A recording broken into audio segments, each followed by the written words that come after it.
Avec le soutien de la Fondation, il nous est possible de faire de la recherche pour faire avancer les connaissances, tant au niveau médical qu'en sciences infirmières, pour toujours donner les meilleurs soins, les meilleurs services à notre clientèle. Et ça, c'est majeur.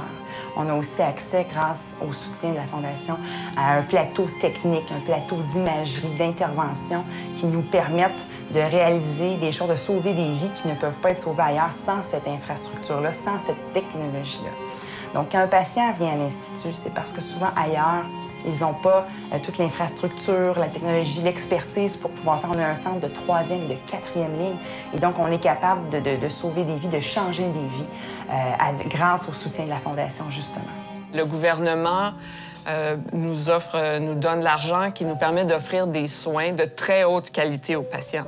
Mais si on veut aller au-delà de ça et avoir une marque au niveau international, notre centre de recherche est reconnu sur la scène mondiale, ça prend des investissements privés, notamment au niveau de la recherche et au niveau de la technologie pour toute la section innovation. Donc, la recherche et l'innovation, ça dépend entièrement des dons qu'on reçoit de la Fondation. C'est des appareils qui sont hautement technologiques, mais qui, évidemment, viennent avec un coût qui est aussi, des fois, vertigineux. Donc, oui, clairement, si on n'avait pas la chance d'avoir des dons à l'enseignement, on ne pourrait pas pousser aussi loin toutes nos méthodes d'apprentissage qu'on essaie d'avoir. Les dons qu'on a eus puis qu'on espère recevoir vont avoir un impact majeur sur comment on forme les résidents, sur la standardisation de l'apprentissage, sur l'optimisation du travail en équipe interdisciplinaire, sur le développement du leadership dans les équipes. Le donateur devient vraiment l'ami du patient en plus d'être l'ami du chirurgien, puisque tous ces éléments-là très